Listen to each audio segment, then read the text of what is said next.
At the South Pole, we gather a lot of data about the Earth's atmosphere. One position supporting this effort is the station meteorologist. I caught up with our meteorologist for the winter, Clint, to get some insight into what his job entailed. A lot of the data he collects is by launching weather balloons. Each balloon is carefully inflated with helium and then is outfitted with a radio sonde, which is just a fancy word for a probe. This sonde, after launch, is what sends back information to the meteorology computers, like temperature, wind speed, air pressure, and so on. Another instrument that meteorology uses that I think is really cool is what's called a Campbell-Stokes sunshine recorder. This instrument has two glass spheres that focus sunlight, which then burns a line into special paper. By looking at this paper, you can see how much direct sunlight there was throughout the day. Check out this paper from the solar eclipse in December 2021, where you can see the paper is unburned once the moon started blocking more of the sun. Here is Clint with more on his job and experience at the South Pole Station.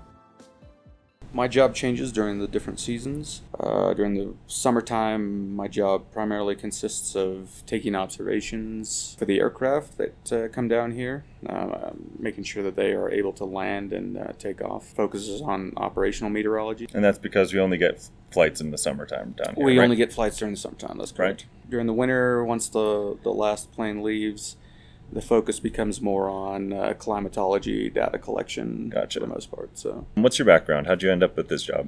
I was a meteorologist in the military. I did that for 11 years in the military. Found out about the job down here, applied for it, and got it. And I've been coming down here since 2011. And this is your fourth or fifth? This is my fifth winter. Do you feel like it gets easier over time? I wouldn't say that necessarily. Okay. I mean, I don't know what easier really means. Okay. Have you ever found it hard, I guess? I don't think it's hard. It Okay. certainly is a long time away from things that you might hold dear in back home. So Yeah. it could be a little bit of a struggle, I guess, if you're really attached to things back home. Gotcha. Whether it's things or loved ones or your own personal space or whatever it may be. So if somebody wanted to come here and do the job you're doing or a similar job or assistant to your job over the summer or something like that, what kind of background would they need? For this space station specifically, you must have had some sort of meteorology training. Gotcha. Okay. Not just observing, preferably, even some forecasting training, because you will need to brief pilots as well. I see.